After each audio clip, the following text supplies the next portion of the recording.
तो फ्रेंड्स, स्वागत है आप सभी का अपनी पढ़ाई के यूट्यूब चैनल पर। दोस्तों, आज का जो हमारा टॉपिक है सो मौर्योत्तर काल हिस्ट्री में। मौर्योत्तर काल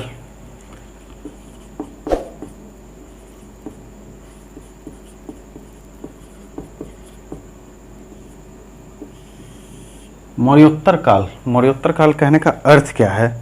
मौर्योत्तर काल कहने का अर्थ मौर्यों के बाद का जो समय था वो, और गुप्तों के पहले। तो जनरली मौर्योत्तर काल में कुछ बड़े कुछ छोटे वंशज जो आए, डायनेस्टी जो भी, तो उन्हें अगर हम देखें तो मौर्योत्तर काल में जनरली 3 क्षेत्र में हम उनके फैलाव के हिसाब से देख सकते हैं, जिसमें सबसे पहला विंध्य से उत्तर या उत्तर भारत क्षेत्र, ठीक है, उत्तर या उत्तर भारत क्षेत्र। दूसरा महाराष्ट्र, आंध्र प्रदेश और कर्नाटक।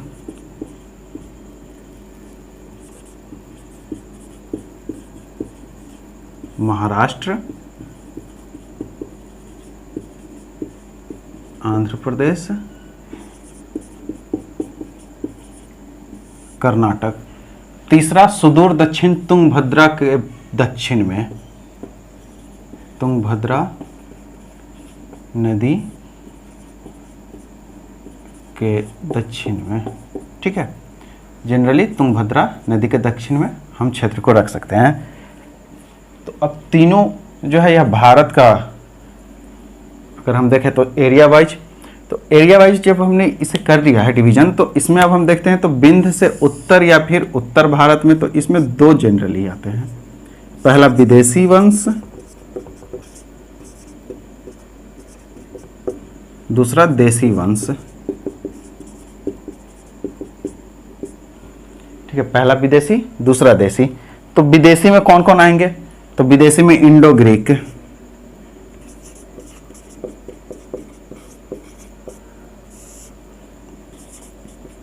शक शासक, पार्थियंस, इन्हीं को पहलव भी कहा जाता है, और चौथा कुषाण, जो सबसे महत्वपूर्ण। देसी वंश की अगर हम बात करें तो यहां पर मौर्य काल जो है खत्म होने के बाद तुरंत शुंग वंश, कण्व तथा चेदी या फिर महामेघवाहन।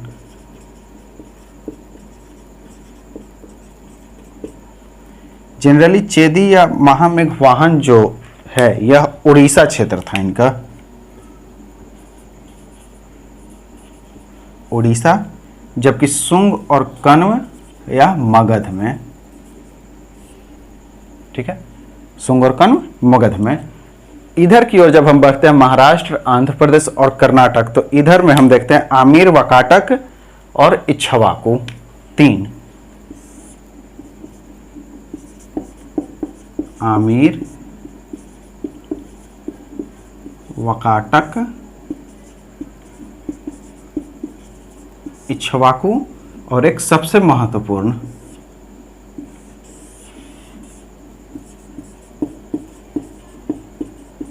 सातवाहन। जबकि दक्षिण में हम देखते हैं चेर, चोल, पांड्य, ये 3, ठीक है। यानी विंध्य या फिर उत्तर भारत में इंडो ग्रीक, शक, पार्थियंस, कुषाण।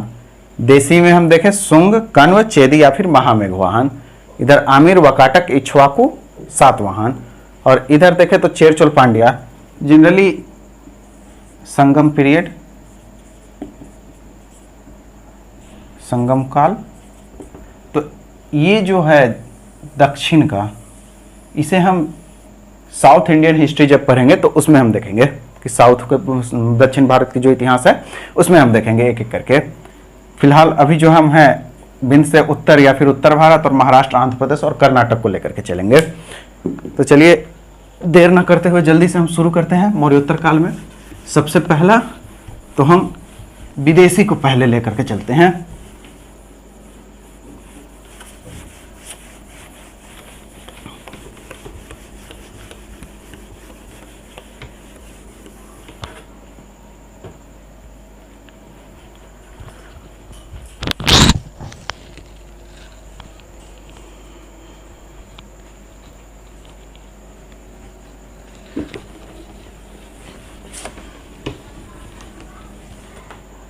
विदेशी में हम सबसे पहले देखते हैं Indo Greek.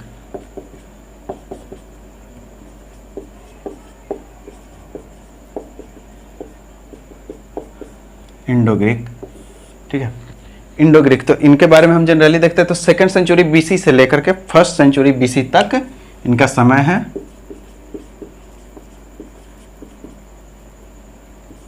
BC to 1st century BC, इनका समय काल यही है। दूसरा, इसमें प्रमुख शासक अगर हम बात करें तो मिनांडर है एक, जिसे मिलिंद भी कहा जाता है। तो हम मिनांडर, जनरली इन सब में से कुछ कुछ सवाल ही पूछे जाते हैं, तो उन्हीं को हम देखते हैं जो महत्वपूर्ण है। मिलिंद, ठीक है, मिनांदर या फिर मिलिंद। इसकी अगर हम बात करें तो मिलिंद वही शासक है जिसकी नागसेन नामक बौद्ध भिक्षु से चर्चा होती है, बातचीत, और उसी पर एक किताब लिखा गया था, मिलिंद पन्हो, यानी कि मिलिंद के प्रश्न। किसके साथ चर्चा हुई थी? नागसेन, यह जो थे बौद्ध भिक्षु थे, नागसेन। मिनांडर यानी मिलिंद। उसके बाद मिलिंद पन्हो नामक ग्रंथ जो मिनांदर और नागसेन की जो है बातचीत है उसमें अंकित। उसके बाद इसमें कुछ जो सबसे महत्वपूर्ण चीज है, द्विभाषीय सिक्के इसमें चलवाए थे, ठीक है। Periplus of the Erythraean Sea एक किताब है, उससे पता चलता है कि इसके जो सिक्के हैं, मिनांडर के सिक्के, वह भरौज तक चलते हैं, यानी कि भरौज तक का जो क्षेत्र है वो इसके कब्जे में रहा होगा, ठीक है। पेरिप्लस ऑफ द एरिथ्रियन सी।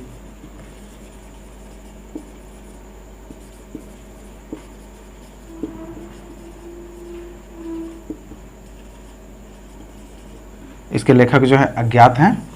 ये सवाल जनरली पूछा जाता है कि निम्नलिखित पुस्तकों में से लेखक कौन है, तो पेरिप्लस ऑफ द एरिथ्रियन सी, इसके लेखक जो है अज्ञात है, इसके लेखक के बारे में पता नहीं है। Generally Periplus of the Erythraean Sea एक व्यापारी के द्वारा लिखा गया एक रिपोर्ट के तरह है, ठीक है, जस्ट लाइक एक रिपोर्ट है बस, कि उसने जिस जिस क्षेत्र को विजिट किया था उसके बारे में उसमें उसने चर्चा की है, बस एक जनरली एक रिपोर्ट की तरह ही है, उससे ज़्यादा कुछ भी नहीं। इसके बाद इसमें एक शासक आता है एंटिलिकाइडस, जो महत्वपूर्ण है, जिससे भी सवाल जो है यदा कदा कभी कभार मतलब पूछ लिए जाते हैं। एंटिलिकाइडस, ठीक है। तो एंटिलिकाइडस के बारे में जब हम देखते हैं तो हेलियोडोरस नामक दूत को शुंग के दरबार में इसने भेजा था। किसने?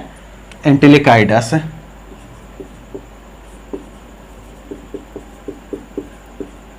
हेलियोडोरस को, और हेलियोडोरस के द्वारा ही गरुड़ स्तंभ स्थापित करवाया गया था बेसनगर में, ठीक है। बेसनगर का जो गरुड़ स्तंभ है वह हेलियोडोरस के द्वारा ही स्थापित करवाया गया था और इसने परम भागवत की उपाधि धारण की। दूसरा, भागवत धर्म का सबसे पहला अभिलेखीय साक्ष्य बेसनगर का गरुड़ स्तंभ, ठीक है, भागवत धर्म का सबसे पहला अभिलेखीय साक्ष्य। अब इसमें हम कुछ स्पेशल फैक्ट्स को देखते हैं। तो इंडो ग्रीक का भारत में आने से क्या क्या असर हुआ, तो पहला हेलेनिस्टिक कला,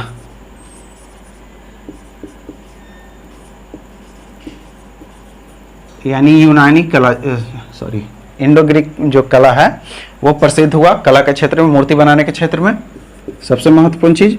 दूसरा, यहाँ की जो काली मिर्च है वो यवनों को बहुत ज़्यादा पसंद था, इस वजह से उन्होंने नाम दे दिया इसे यवन प्रिय, यानी यह जनरली सवाल पूछा जाता है कि काली मिर्च या फिर यवन प्रिय शब्द जो है किस पदार्थ के लिए प्रयोग किया गया है, किस चीज के लिए, तो काली मिर्च के लिए। इसके बाद हम देखते हैं शक शासक को।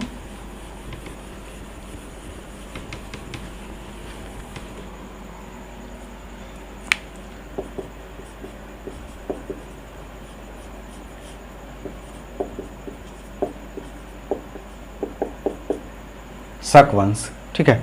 शक को देखते हैं तो यह भारत और अफगानिस्तान में इनकी जो कुल 5 शाखाएं थी, इंडिया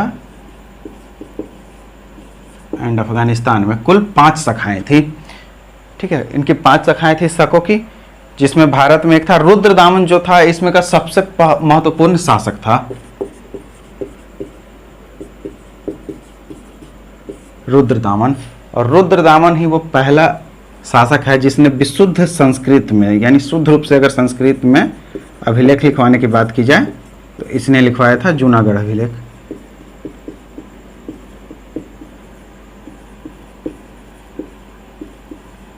ठीक है, जूनागढ़ अभिलेख पूरे संस्कृत में किसने लिखवाया था? रुद्रदामन ने। उसके बाद रुद्रदामन, ये जो सुविशाख नामक एक अधिकारी था, इसका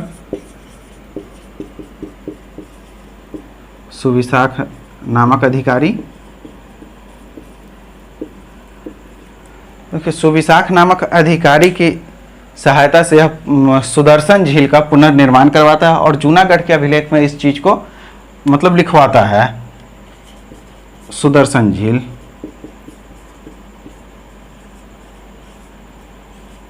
का पुनर्निर्माण करवाता है और इसे जूनागढ़ अभिलेख में वर्णित करवाता है कि मेरे द्वारा कहने पर सुविशाख के द्वारा सुदर्शन झील का जो है पुनर्निर्माण करवाया गया है।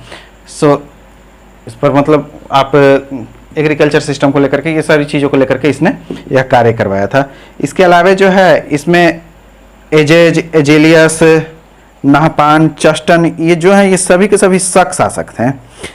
तो नाहपान, जितने भी शासक हैं उतने तो कोई मायने रखते नहीं है, नाहपान एक मायने रखता है। नाहपान का मायने रखने का कारण ये है कि सातवाहन शासकों में गौतमीपुत्र सातकर्णी ने नाहपान को ही युद्ध में हरा करके उसके 13,200 कुछ सिक्कों को पुनर्मुद्रित करवाया था। यानी कि ये सिक्का है अगर, तो इधर नाहपान का चेहरा अंकित है या कुछ भी मुहर वगैरह, तो इसके दूसरे तरफ गौतमीपुत्र सातकर्णी ने अपना अंकन करवा दिया था। यानी कि तुम अब मेरे अधीन हो गए, तुम्हारे सिक्के पर मेरा अंकन रहेगा और तभी वो मार्केट में चलेंगी। टोटल सिक्के जो थे 13,220 या 224 आई थिंक, मतलब 13,200 अप्रॉक्स समझ कर चलिए। जो मिली है कहाँ? तो जोगलथम्बी से, जोगलथम्बी निखात से पूरी सिक्के प्राप्त हुई हैं। तो नाहपान इस वजह से थोड़ा मायने रखता है। इसके बाद हम देखते हैं शक के बाद पार्थियंस या फिर पहलव कहें।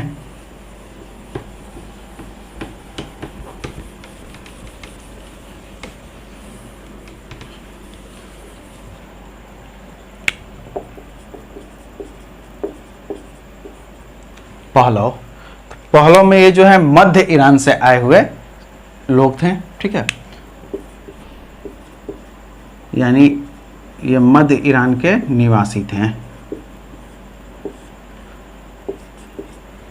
पहलव जो थे वह भारत में मध्य ईरान से आए हुए लोग थे।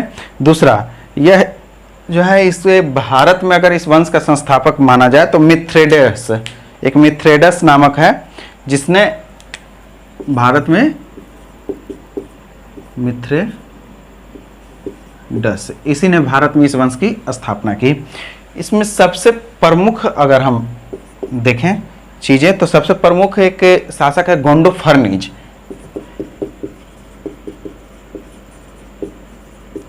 गोंडोफर्निज, इसने देवव्रत की उपाधि धारण की थी। यह सवाल पूछा जाता है कि किस शासक ने देवव्रत की उपाधि धारण की थी, तो गोंडोफर्निज ऑप्शन में रहा, तो गोंडोफर्निज।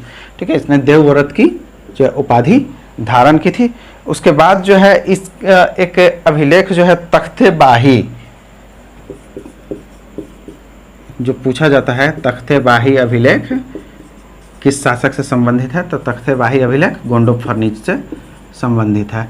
और इसी के समय सबसे पहला धर्म प्रचारक कहें या फिर ईसाई धर्म का प्रचारक कहें,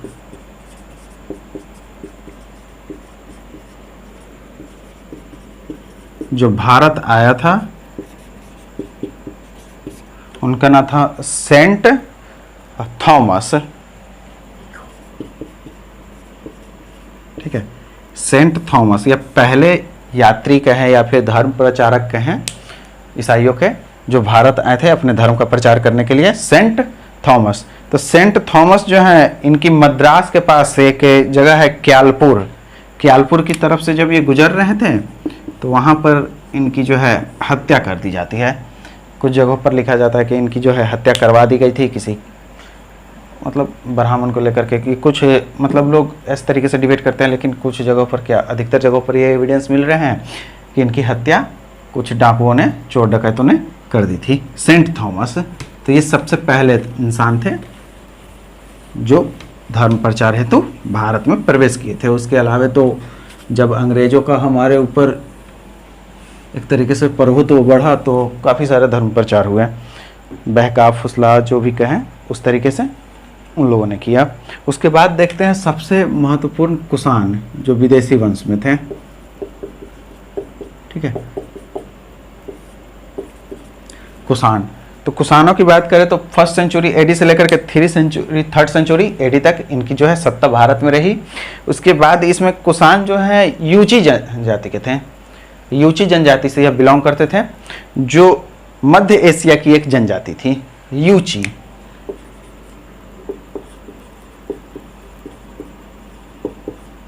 और यह मध्य एशिया की एक जनजाति थी और इसी से ये बिलोंग करते थे। जनरली ये खानाबदोश थे। खानाबदोश कहने का मतलब कि मलेच्छो टाइप, जो इधर से उधर भटकने वाले, ये सब थे ये लोग। और उसी तरीके से ये किसी कारणवश दंगा फसाद होने की वजह से या मारकाट की वजह से, किसी डर के वजह से जो है ये माइग्रेट होते हैं और भारत में प्रवेश कर जाते किसी तरह। और जब भारत में प्रवेश करते हैं तो यहाँ पर जो है थोड़ा अपना प्रभुत्व बढ़ाते हैं। इनका जो प्रभुत्व था ऑक्सस से लेकर के पूरा सिंधु और गंगा नदी घाटी तक इनका जो है प्रभुत्व था। ऑक्सस क्षेत्र, उसके अलावा सिंधु और भारत में मतलब सिंधु और गंगा नदी घाटी तक इनका जो है विस्तृत क्षेत्र था पूरा का पूरा। उसके बाद कुषाणों का जो है यह रेशम मार्ग पर काफ़ी ज़्यादा नियंत्रण था, ठीक है। पूछा जाता है रेशम मार्ग को लेकर के। आज जो चाइना ओवर बना रहा है, 1 बेल्ट 1 रोड, इसमें रेशम मार्ग भी शामिल है। रेशम मार्ग कोई आज का मार्ग नहीं है, यह काफ़ी पुराना है। बिल्कुल उसी तरीके से जैसे उत्तरापथ और दक्षिणापथ था, मौर्यों के समय या उससे भी पहले कहें मौजूद था। तो रेशम मार्ग जो है ओबोर चाइना अभी बना रहा है, उसमें रेशम मार्ग को भी शामिल किया उसने। तो रेशम मार्ग जो है कुषाणों के समय में काफ़ी प्रमुख था और कुषाणों की 90% अर्थव्यवस्था जो है एक तरीके से रेशम मार्ग से किसी न किसी तरीके से वो जुड़ी हुई थी, इनडायरेक्टली डायरेक्टली दोनों वे में। तो रेशम मार्ग इनकी आर्थिक स्थिति के लिए काफ़ी महत्वपूर्ण थी। दूसरी चीज़, भारत में कुषाणों की 2 वंशों ने शासन किया था। पहला जो है कड़फिसस और दूसरा कनिष्क के वंश। तो कड़फिसस का जो था वो सबसे पहला शासक या दूसरा शासक, कुछ भी कहो, वहाँ से उतने सवाल पूछे नहीं जाते हैं। लेकिन इनके जो है कड़फिसस एक शासक था जिसने कुछ हद तक भारत में वर्क किया, कुजुल कड़फिसस, भीम कड़फिसस। और उसके बाद आ जाता है कनिष्क। तो कुजुल और भीम से जनरली जो है एग्जाम में सवाल पूछे नहीं जाते हैं और कनिष्क से ज़्यादा सवाल आते हैं, कनिष्क। तो इस वंश का सबसे पहला शासक भी था कनिष्क। कनिष्क की जो है 2 राजधानियाँ थी, सबसे पहली पेशावर और दूसरी जो है मथुरा। तो पेशावर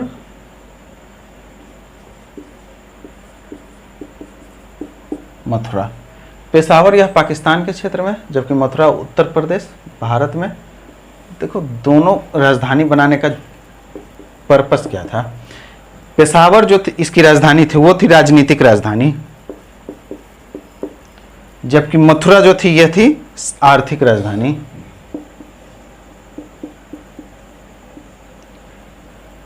पेशावर राजधानी बनाने का कारण यह था कि जो भी सिल्क रोड से, रेशम मार्ग से जो आ रहे थे, तो आज भी हम देखेंगे रेशम मार्ग को, तो इस तरीके से जो भारत है ये ऊपर में, इस तरीके से इधर, यहाँ पाकिस्तान जो है ऊपर में, हालांकि ये ज़्यादा इतना बड़ा नहीं होना चाहिए, मान लीजिए।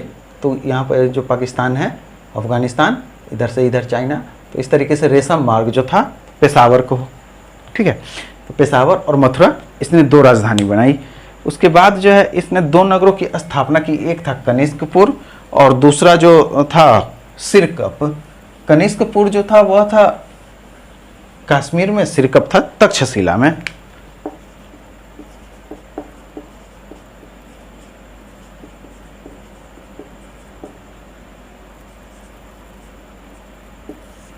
सिरकप तक्षशिला में, जबकि कनिष्कपुर जो है कश्मीर में था। तो पूछा जाता है सवाल कि सिरकप नामक नगर किस शासक के द्वारा बसाई गई, या फिर कनिष्कपुर नामक नगर जो है किस शासक के द्वारा बसाई गई, तो जनरली इसमें सीधे सीधे हम कनिष्क को ही कहेंगे। उसके बाद जो है कनिष्क ने दो कला को काफी संरक्षण प्रदान किया था, जिसमें गंधार कला और मथुरा कला। और कनिष्क के समय में ही जो है महात्मा बुद्ध को या भारतीय देवता सूर्य देवता को कोट पैंट पहने हुए, जूता पहने हुए और अलग तरीके से टोपी यानी अलग ड्रेस, विदेशी ड्रेस के रूप में दिखाया गया है। तो इसने दो कला को संरक्षण दिया, गंधार कला और मथुरा कला। और इसने 78 एडी में, ठीक है, 78 एडी में शक संवत की शुरुआत की। शक संवत की शुरुआत 78 एडी में कनिष्क के द्वारा की गई, तथा महायान बौद्ध परंपरा की भी शुरुआत इसी के समय में हुई थी। और चौथी बौद्ध संगीति जो कश्मीर के कुंडल में हुआ था, वह इसी के समय में हुआ था। चौथी बौद्ध संगीति,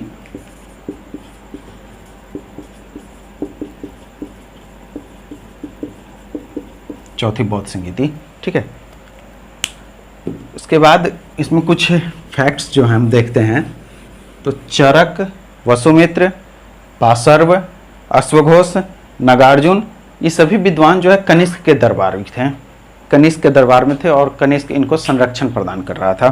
दूसरा चीज, कनिष्क ने देवपुत्र की उपाधि धारण की थी, यानी देवताओं का पुत्र, देवपुत्र नामक उपाधि कनिष्क ने धारण की थी। उसके बाद प्राचीन भारत में गुणवत्ता की दृष्टि से अगर हम देखें स्वर्ण सिक्के, तो कनिष्क के द्वारा काफी ज्यादा चलवाए गए थे।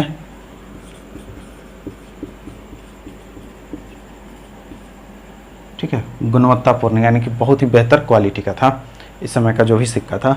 कारण ये था कि जो विदेशों से व्यापार होता था तो उसमें सोने की मुद्राएं काफ़ी ज़्यादा आती थी, इसे गला करके ये फिर से मुद्राओं में परिवर्तित करवाता था। इसने अपनी मुद्राओं पर भगवान बुद्ध को भी जगह दिया है, जिसके लिए उसने बोडो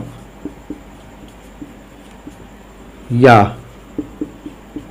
बुद्धो नामक शब्द का प्रयोग किया है। ठीक है, मथुरा से कनिष्क की एक सिर रहित मूर्ति भी मिली है। जनरली यह सवाल पूछा जाता है कि कनिष्क की मूर्तियां जो है कहाँ से मिली है, तो मथुरा से मिली है। उसके बाद शकों और कुषाणों के अनुसार ही, शक और कुषाण के वजह से ही भारत के जो है देवी देवताओं को लंबे कोट पगड़ी ये सब पहने हुए दिखाया गया है। साथ ही साथ भारत में लंबे कोट, कुछ अलग प्रकार के जूते, पैजामे, टोपी, गोल टोपी, ये सब जो है प्रचलन हुआ भारत में। कुषाणों ने बौद्ध, जैन और ब्राह्मण इन तीनों धर्मों के प्रति अपनी आभार व्यक्त किया और इन तीनों धर्म को जो है उसने काफ़ी ज़्यादा संरक्षण प्रदान किया है। इसके बाद जो भारतीय वंश में हम आते हैं, देसी वंश में, ये जो अभी हमने चारों को देखा तो चारों के चारों विदेशी वंश थे।